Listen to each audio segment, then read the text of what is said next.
El imperio de Bizancio es un sueño dorado, el clímax de las antiguas Roma y Grecia.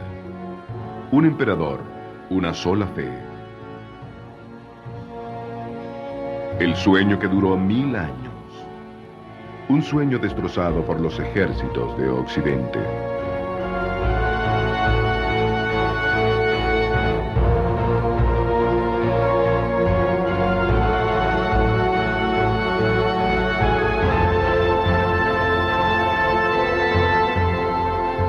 Bizancio, el imperio perdido.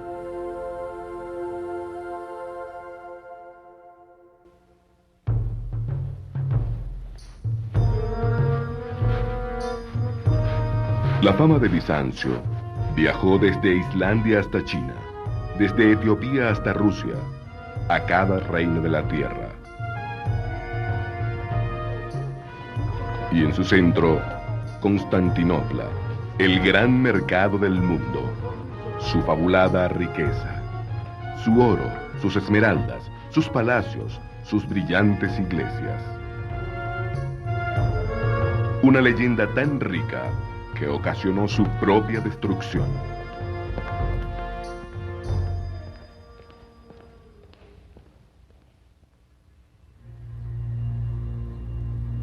La envidia del mundo.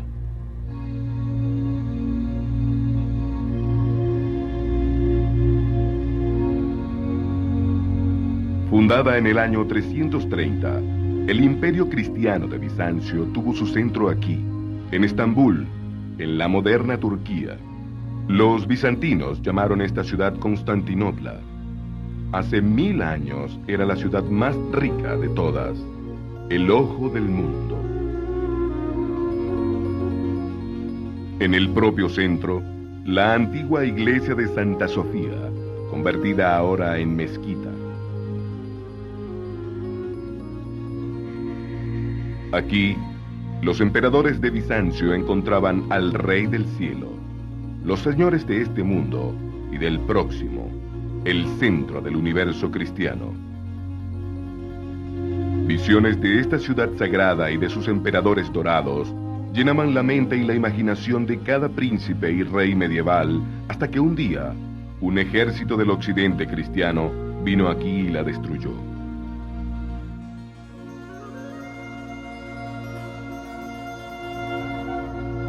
Junto a la iglesia, sobre el mar, un parque sombreado con 5 siglos de edificios en él, el Palacio de Bizancio.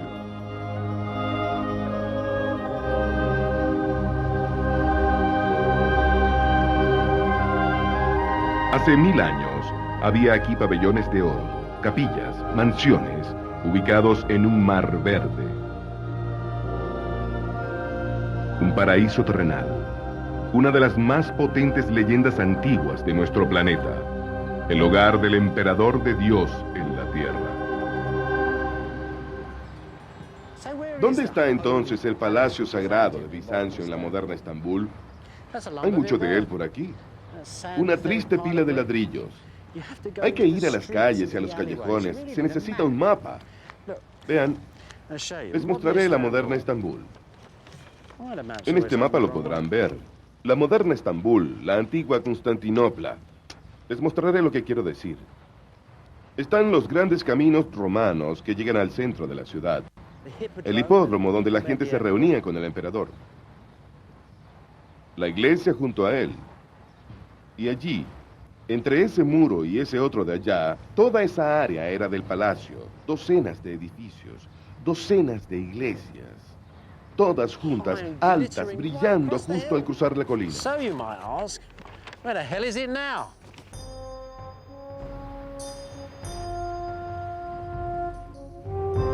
El Palacio Dorado está enterrado bajo la vieja Estambul. Las pequeñas calles son perseguidas por sus pabellones perdidos, por fantasmas de antiguos jardines, por las sombras de sus cortesanos y generales. La enorme curva de la pista de carrera imperial todavía sigue allá, resquebrajada maravilla del mundo medieval.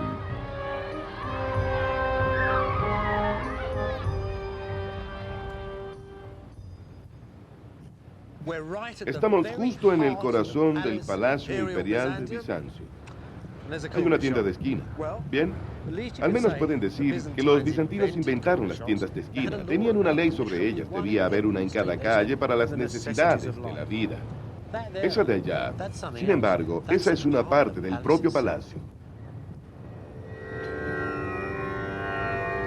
Aunque solo queda parte de las bases que alguna vez sostuvieron una gran terraza alta, no ese salón de té de allá arriba.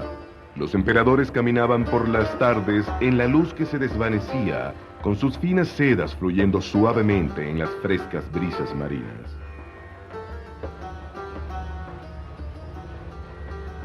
Constantinopla fue el más grande puerto marítimo del mundo medieval.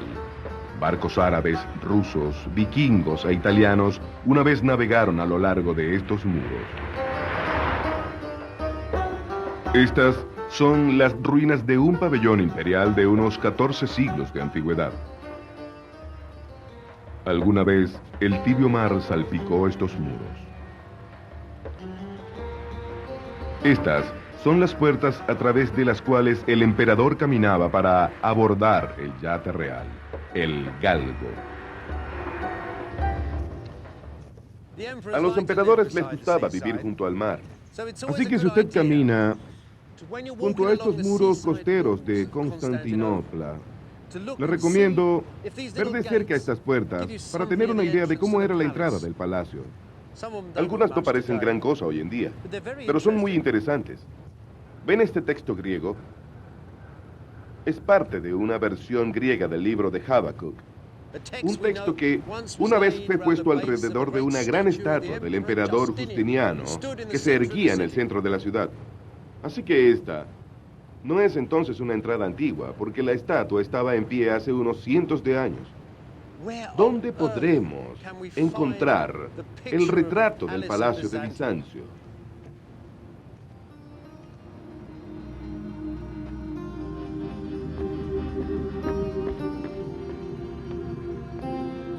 Todavía está aquí, por supuesto en las imitaciones y ecos del gran palacio de Constantinopla que existe en Sicilia, España, Siria y Roma.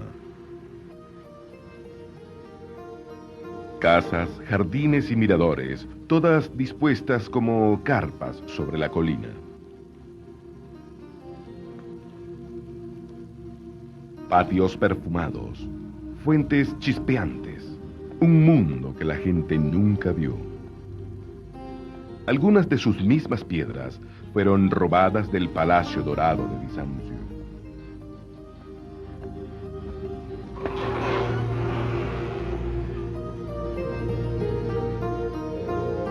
También había iglesias, llenas de las más sagradas reliquias.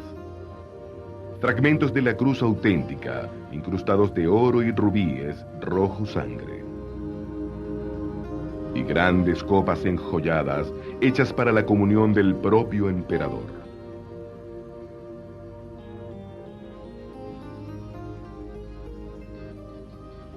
Y en el corazón, en el mismo centro de este palacio mágico, el salón del trono de Bizancio, el salón del trono del emperador Cristendón. Al acercarse al trono imperial de Bizancio, uno se sentía tan desnudo como un hombre el día del juicio final, absolutamente indefenso. El hombre que se sentaba en esa silla no gobernaba por la voluntad de Dios. Él era la voluntad de Dios en la tierra. Él era el instrumento de Dios, era la divina providencia personificada.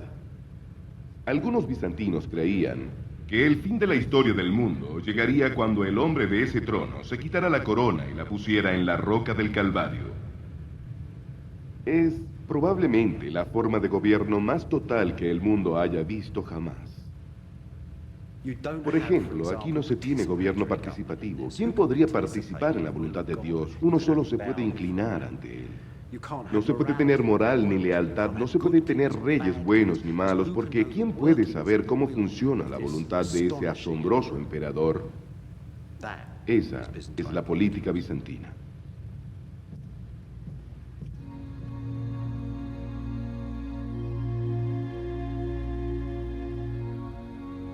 Bizancio gobernaba con certeza cósmica.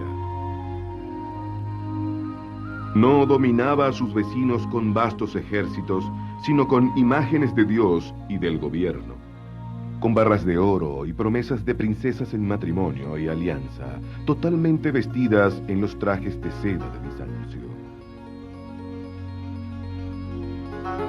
Los bizantinos operaban una especie de imperialismo cultural, y en el centro del espectáculo estaba Constantinopla, el Palacio Dorado y su emperador, los rituales de su iglesia y su corte.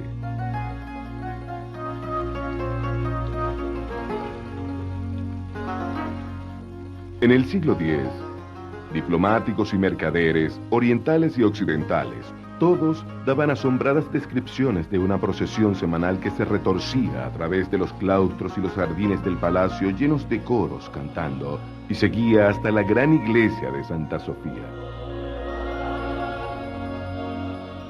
«Mirad la estrella matutina», cantaban mientras se acercaba el emperador. En sus ojos se reflejaban los rayos del sol.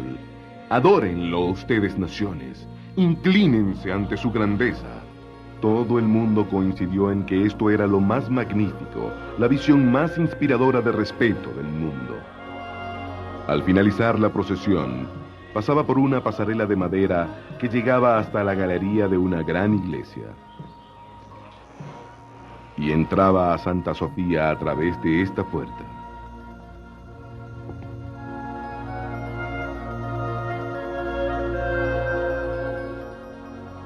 En lo alto de la galería de Santa Sofía estaba la capilla de los emperadores y la corte.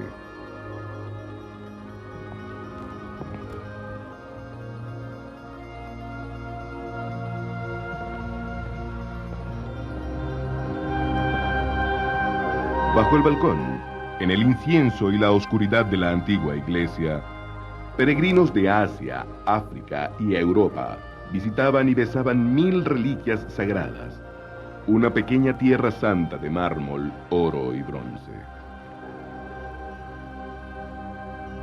Arriba, en este espacio privado más pequeño, los emperadores mantenían elegantes servicios y eran vestidos ricamente para los vastos ceremoniales que se realizaban cada semana abajo en la iglesia. Y aquí están aún las dinastías del viejo Bizancio, caminando todavía en la gran procesión de hace 1000 años. Ese de allá arriba es el emperador Juan el Bueno, todo engalanado en sus mejores ropas de domingo, llevando una bolsa de oro para la iglesia. Él era un buen rey. Era de la familia Camellén, una noble dinastía que se extinguió en 1185. Esa es su esposa Irene. Ella era una princesa húngara, tenía el cabello rubio. Y ese pobre niño desgarbado en la esquina es su hijo Alexis. Juan quería desesperadamente que lo sucediera en el trono, pero murió muy joven.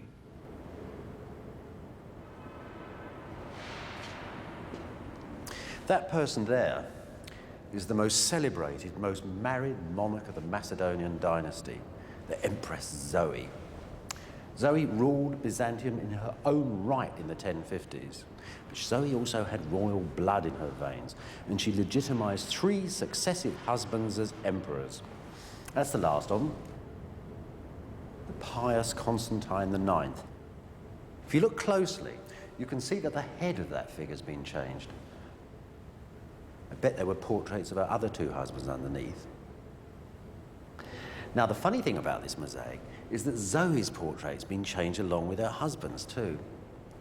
You know, some historians have said that she was very vain, certain she was beloved of the people of Constantinople, who thought her very beautiful. And you know, she was almost 60 when that portrait was made.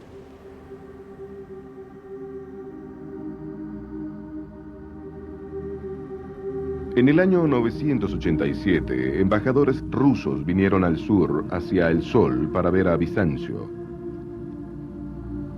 Le dijeron a su príncipe, el ambicioso príncipe de Kiev, que no podían comenzar a describir el esplendor de Santa Sofía. Solo pudieron decir que Dios habitaba aquí, dentro de ella, y fueron todos bautizados, justo como era su intención. Bizancio había dominado a sus vecinos con devoto esplendor y magnificencia. Estos rusos, sin embargo, eran duros y guerreros. A pesar de su recién descubierta fe, todavía rondaban peligrosamente por la frontera norte de Bizancio.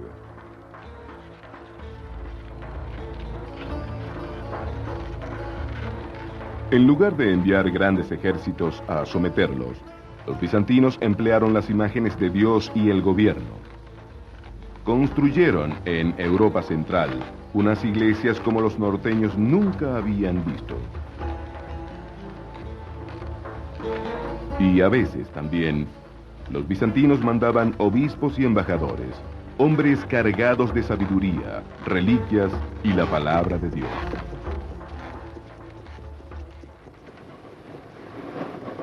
A los bizantinos no les gustaba viajar al norte en invierno. A veces los diplomáticos tenían que desviarse con pequeñas barras de oro estampadas con el nombre del emperador, envueltas en pieles y colocadas bajo el trineo. El oro era para convencer a los caudillos locales de que se atacaran entre sí y no atacaran a Constantinopla. Era un viaje aterrador. Primero que nada, iban a un fuerte fronterizo bizantino.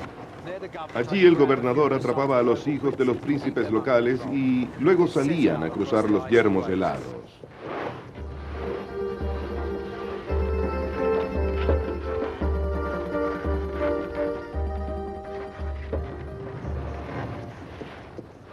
Cuando encontraban algunos pobladores, les daban algo de brocado de seda, pimienta o cuero.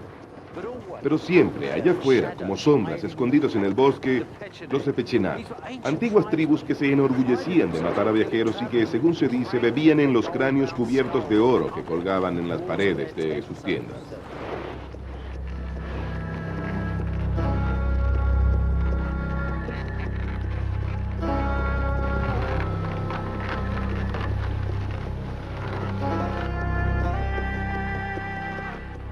Después de meses de viaje, llegaban a la orilla del congelado río Nepa y buscaban la gran fortaleza del gobernador de Kiev, el príncipe de la Varangian Rus.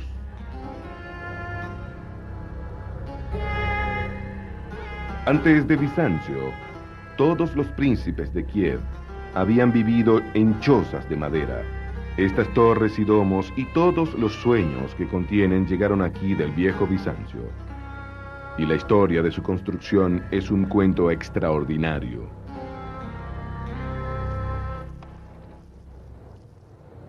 Esta pequeña área fue una vez el centro de Kiev en Rus.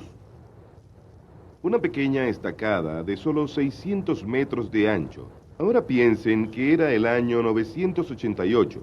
Está el príncipe Vladimir, un obispo bizantino y muchos artesanos bizantinos están viniendo para acá. Es justo antes de amanecer. Hace mucho frío. En un momento particularmente sagrado, después que rezan la oración, marcan la posición del altar. Y luego, cuando sale el sol y se proyecta una sombra sobre la nieve, un noble llamado Simón, según cuentan, se quitó una correa dorada y midió una distancia de 20 correas doradas. Esa sería la primera iglesia en el reino de Vladimir. Es un momento asombroso de la historia.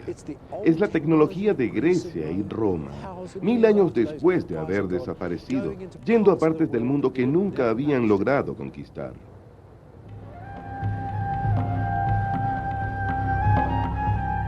Ya la iglesia de Vladimir ha desaparecido, aunque todavía quedan unos pocos pedazos del piso. Algunas preciosas reliquias de un tremendo logro bizantino.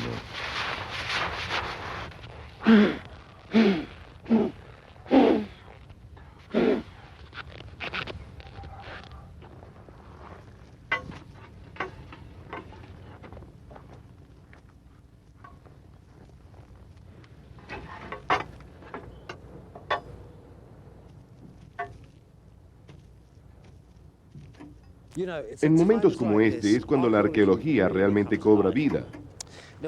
Este no es solo un pedacito de ladrillo o de argamasa vieja o algo por el estilo.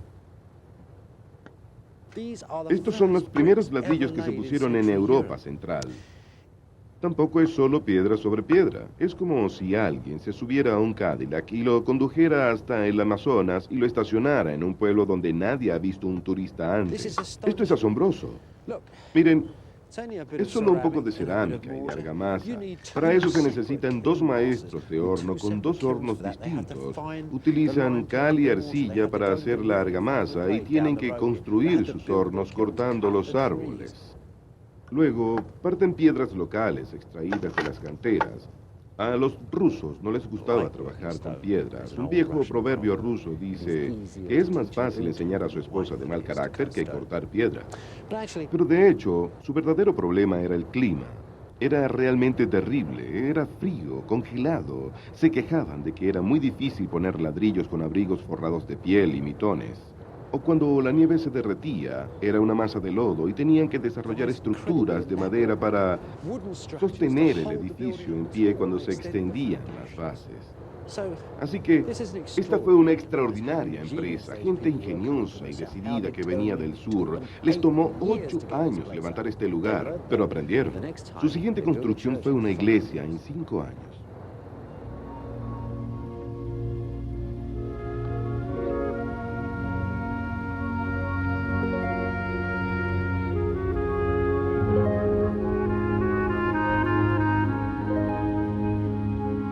Esta fue la iglesia que construyeron, la Catedral de Santa Sofía de Kiev.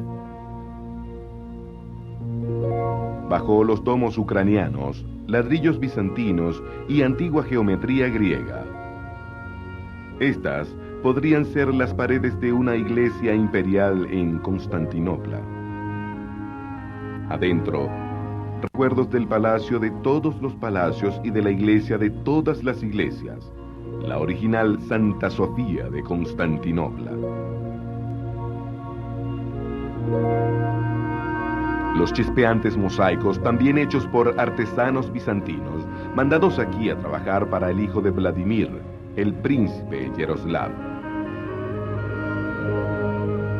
Imágenes cuidadosamente preservadas de Jesús, María y los santos. Imágenes de gobierno y santidad para pacificar al norte. La corte celestial del viejo Bizancio, flotando alto sobre el príncipe de Kiev.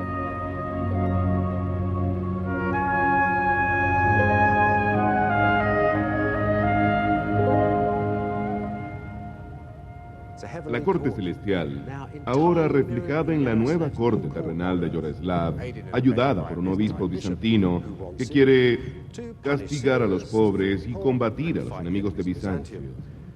Pero algo más está ocurriendo en este maravilloso edificio.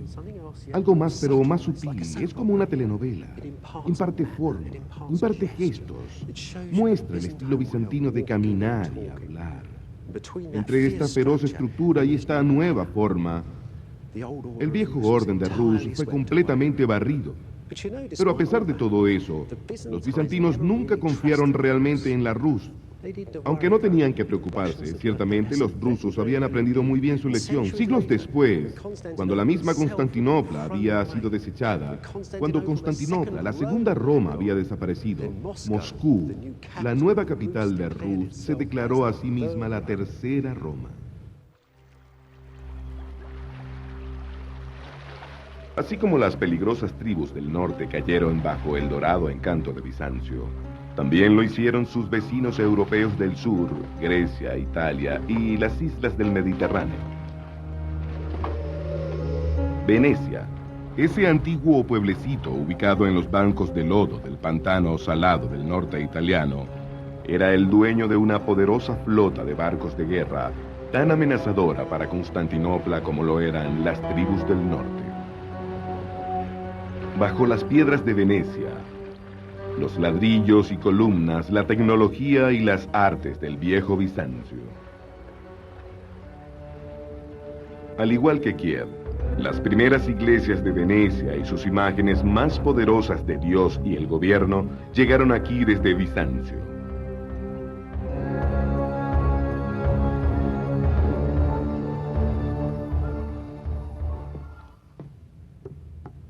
Este era el más suntuoso retrato veneciano de la cara de Dios.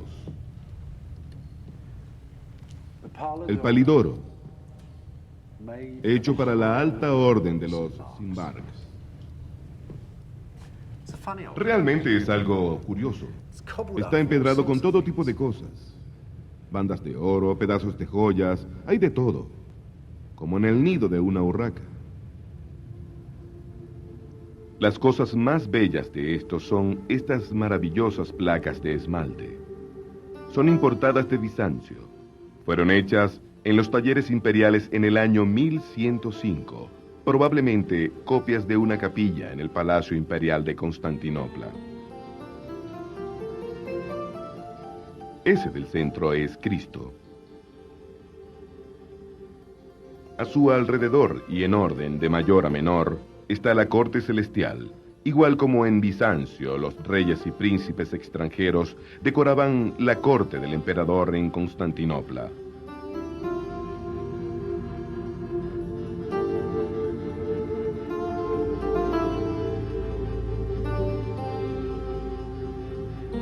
Si usted era un aliado útil para Bizancio y enviaba 15 o 20 kilos de oro a Constantinopla con una humilde carta, el emperador podría honrarlo con alguno de estos paneles, imágenes de Dios y sus santos locales, y también retratos suyos entre los profetas dorados y los ángeles de Bizancio.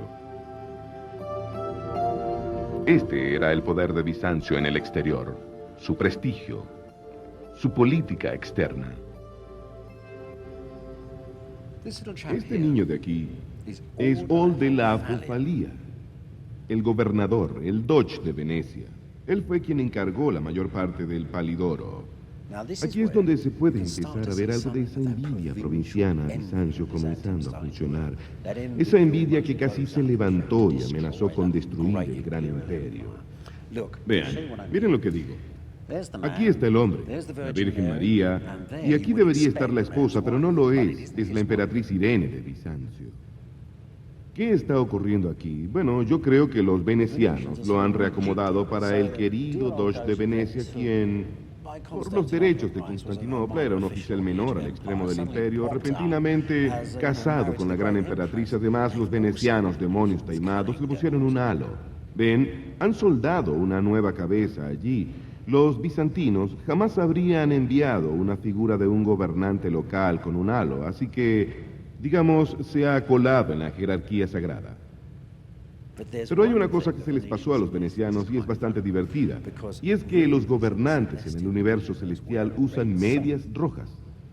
La Virgen María lleva medias rojas, la emperatriz lleva medias rojas, todos los reyes aquí tienen medias rojas.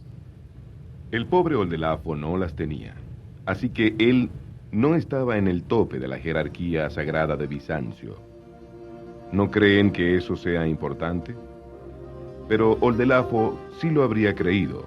Muy en el fondo, él sabía que el gran dios bizantino, que ordenaba todo en este universo cristiano, había visto ese dudoso halo.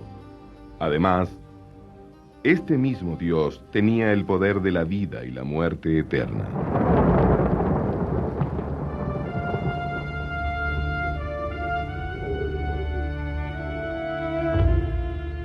En la Edad Media, las imágenes más poderosas de Dios y del gobierno de Bizancio habían cruzado el Mediterráneo y penetrado también Europa Central.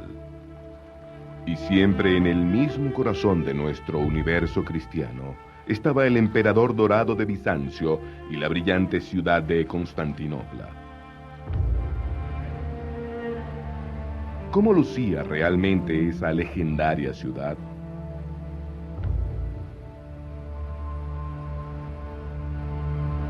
En la Estambul moderna, todavía queda un distrito de la ciudad con algo de aire de la antigua Constantinopla sepultada bajo la tierra. En parte, construidos con piedras de los antiguos mercados de la ciudad, los bazares de Estambul aún se yerguen en las estrechas calles de Bizancio. Esa vieja mezcla eléctrica de razas y religiones, oficios y profesiones, también está aquí todavía, como hace 1000 años. Dios mío, dígame, ¿qué son? Sanguijuelas. ¿Sanguijuelas? ¿Así se llaman? Sí, sanguijuelas, sanguijuelas. Increíble. ¿Y son buenas para todo? Doctor, eczema, reumatismo. ¿Para el reumatismo? Reumatismo. Sorprendente. ¿Sanguijuelas bizantinas? Sí. ¿Son buenas para todo? Sí.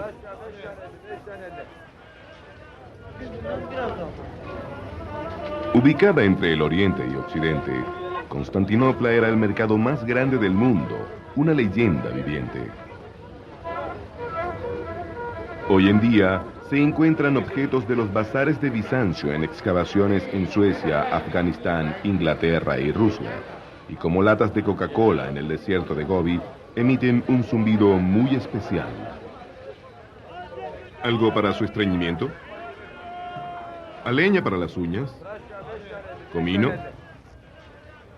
Todo cuanto podría necesitar una sultana bizantina. Apuesto que no le decían así.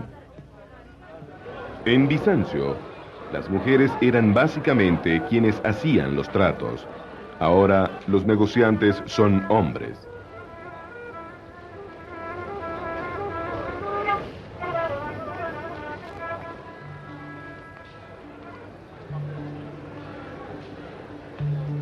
Volta Gamba. Oro y marfil africano. Piedras preciosas asiáticas, sedas y especies orientales y mercaderes multinacionales, la mayoría italianos, comprando y vendiendo todo lo imaginable. Había fortunas por hacer en Bizancio.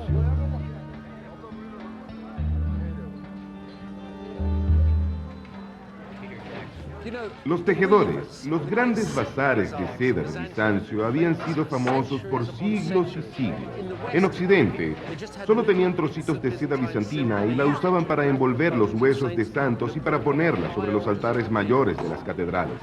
En una ocasión, un diplomático occidental vino aquí, en el año 950 después de Cristo, y compró 2 rollos completos de seda para elaborar sus propias ropas. Estaba muy complacido. Pero cuando llegó a la frontera, los guardias de la aduana bizantina le quitaron la tela al diplomático. Dijeron que ni el gran obispo Luis Pran de Cremona, embajador del rey de Alemania, era lo suficientemente distinguido para usar esa tela. Los bizantinos tenían el don para hacer que los grandes reyes se sintieran como pequeños niños del campo. Los viejos bazares también tenían sabiduría antigua para la venta.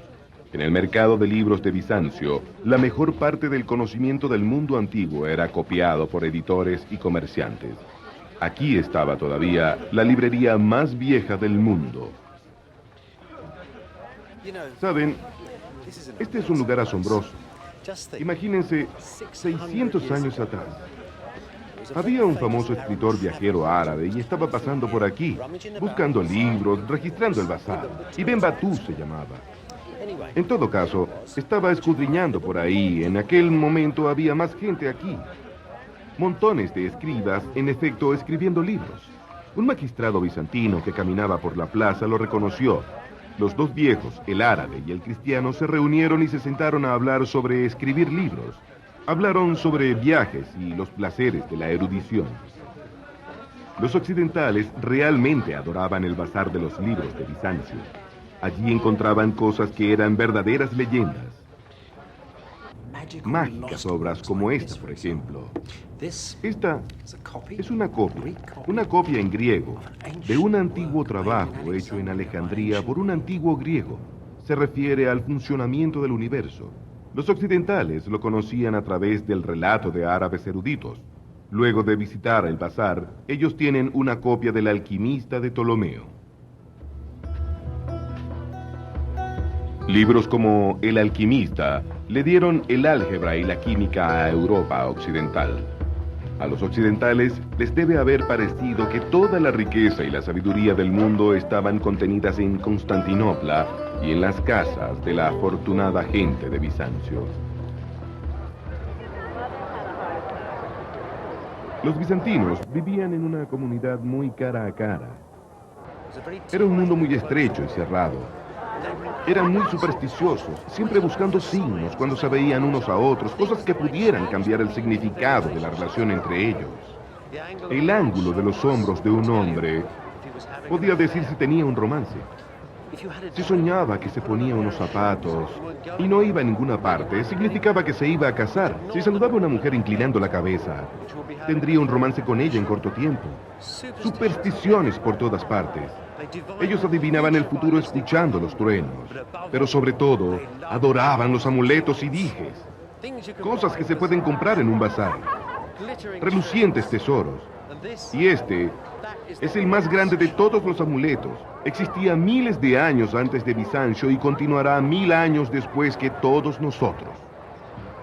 Es un amuleto contra el mal de ojo. El mal de ojo, por supuesto, es la envidia. Es esa cosa tan destructiva dentro de las pequeñas comunidades y destructiva para Constantinopla también. Constantinopla era llamada el ojo del mundo. Todo el mundo envidiaba su oro, su seda y sus lindas princesas.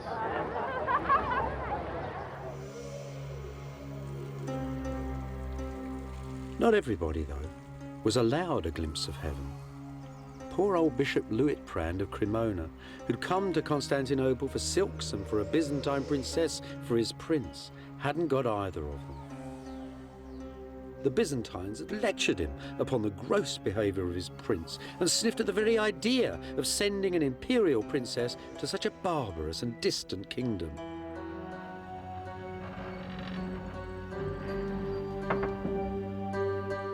Luitprand greatly resented these haughty Byzantines, especially the great warrior emperor Nicephorus Phocas, who came to the throne in 963.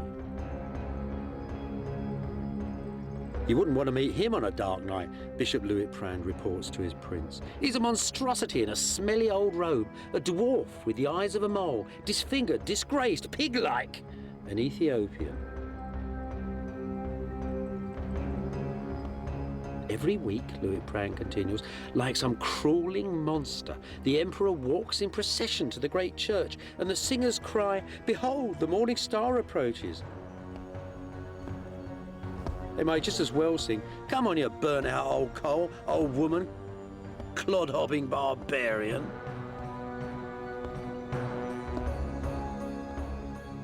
As Western diplomats like Luitprand reported on the weakness of the emperors and on the 1,000 years of treasure in their city, so Western Europe's princes grew ever stronger, ever more powerful, and ever more envious of Byzantium.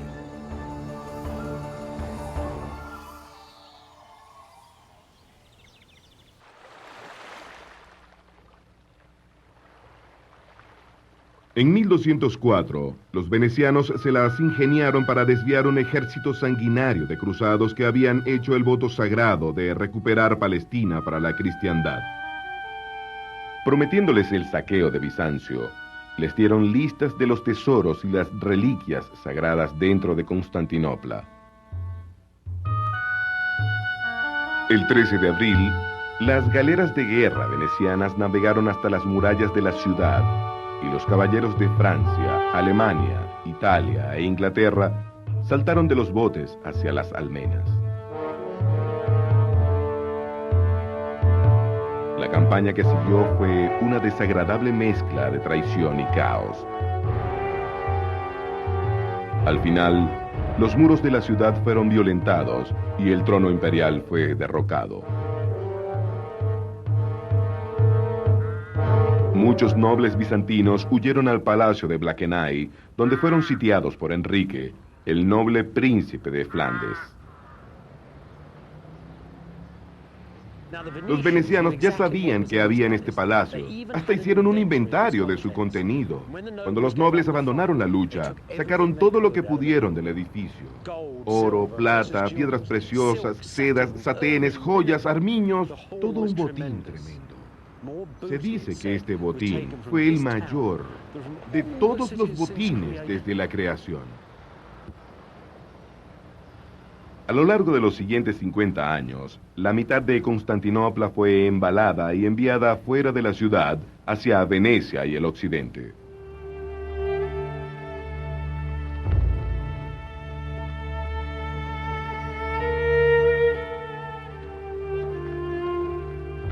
En el mismo corazón de Venecia, entre el Palacio del Estado y San Marcos, la vieja iglesia del Estado. Esta es la antigua tesorería de la ciudad y la raíz de ese tesoro está en el saqueo de Bizancio. Realmente era la casa de empeño de Europa. Los emperadores dejaban aquí sus coronas por efectivo. De hecho, el rey de Francia compró la corona de espinas en este cuarto.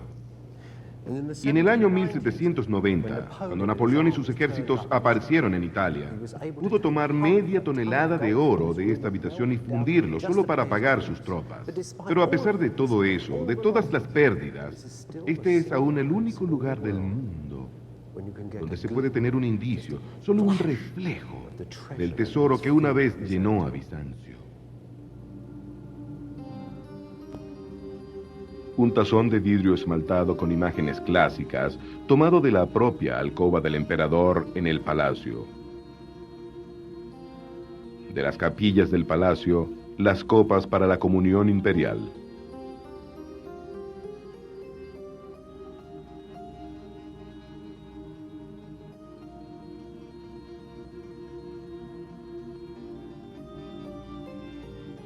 Un ícono dorado de San Miguel, lleno de esmeraldas hindúes.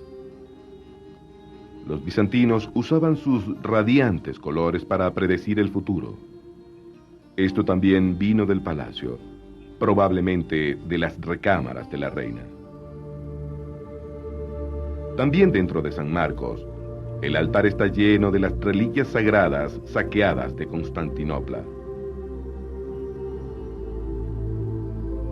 Esta magnífica Madonna, el ícono más sagrado de Venecia, fue llevado a la batalla por el emperador Alexis Mousouphlos. Los venecianos la arrancaron de su carro de batalla abandonado.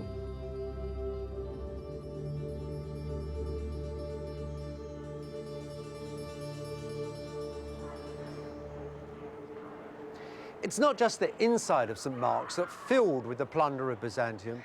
The whole outside of the cathedral is covered in stones stripped from the churches of Constantinople and shipped by the Venetian navy.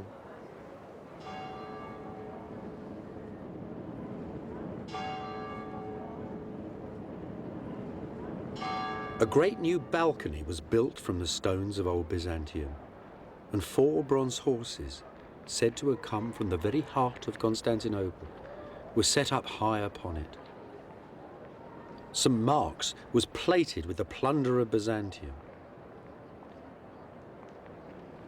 Today, the old brick church has all but disappeared beneath the foreign marble.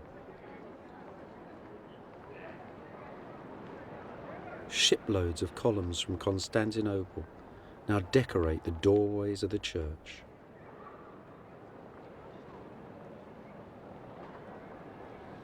These beautiful square pillars from an ancient church that had stood on the main highway of Constantinople were used as gallows.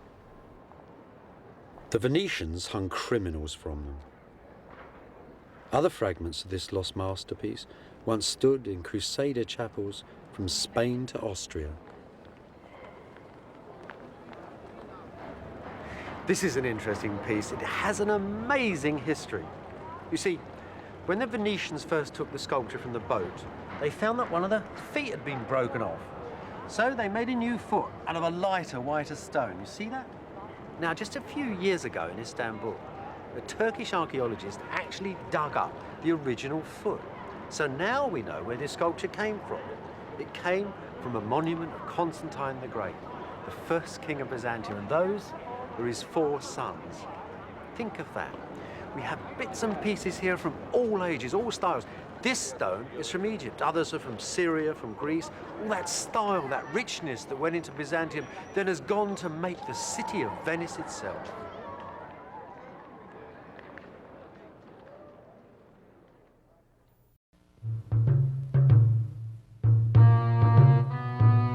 Bizancio no solo hizo una bella Venecia.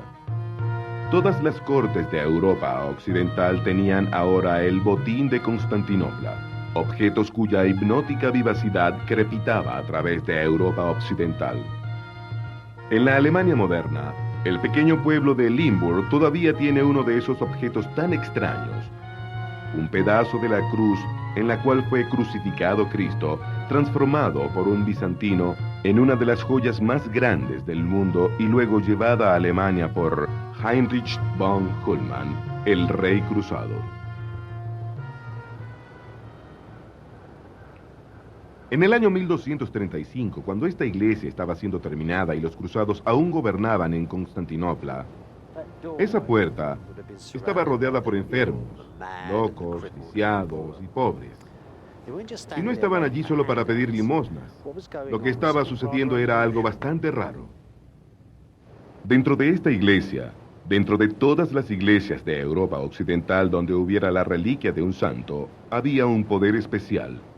Este poder venía en realidad del cielo, y a falta de hospitales, lo mejor a lo que podían aspirar estas personas era a una cura.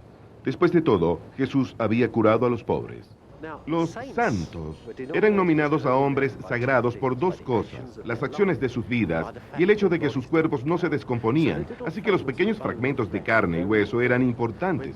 Cuando la gente iba a los relicarios y los tocaba, estaban en contacto con un pedacito del cielo, como si hubiera un agujero en el ozono sagrado. Se podría decir que si estiraba la mano, tocaba el cielo a través de las palabras del sacerdote, y esas bendiciones caían sobre la gente.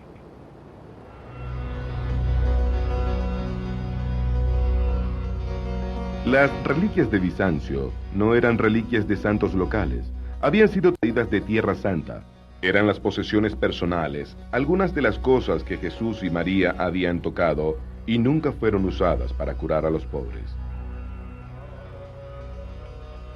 Estos objetos sagrados fueron conservados en las iglesias imperiales y en los palacios de Bizancio.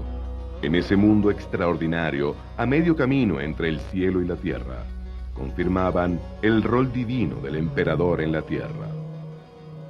Al robar estos poderosos objetos de Constantinopla, los devotos reyes de Europa Occidental habían tenido una confianza que nunca antes habían tenido.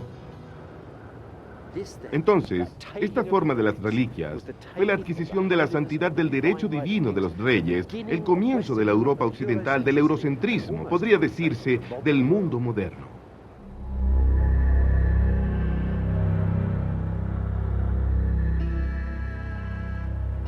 Allá en Constantinopla, la administración colonial de los cruzados fracasó. Los caballeros no pudieron balancear los libros. Empujados por deudas y guerras menores, se fueron a casa.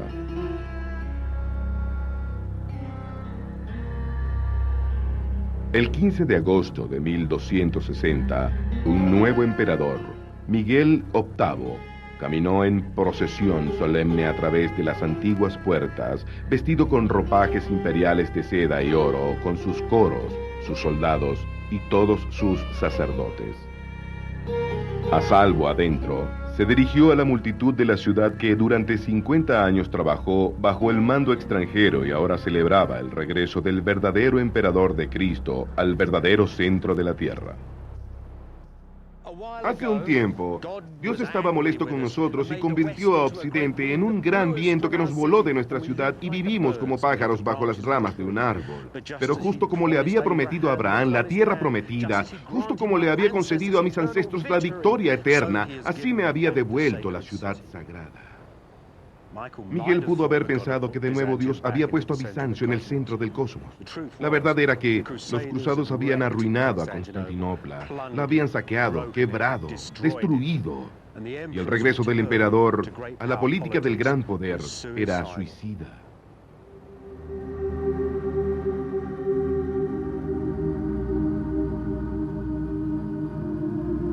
Pero Miguel y sus bizantinos no sabían eso. Como él dijo, ellos pensaban que Dios había restaurado el equilibrio cósmico, que el sueño dorado estaba de vuelta y funcionando como antes.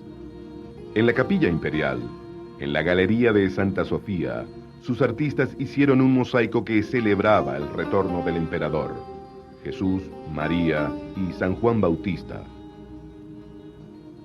Se pensaría que el mundo no había cambiado.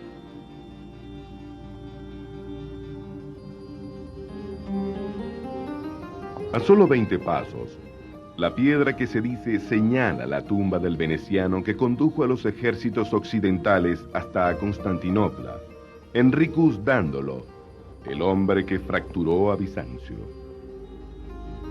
Sus huesos, decían, fueron lanzados a la calle por la ventana y ni los perros los tocaban. Sin embargo, el gran mosaico humano, trascendente, optimista, el mejor trabajo individual de todos los maestros del mosaico bizantino. Vean cómo recibe la luz. La corte celestial resplandece en la iglesia.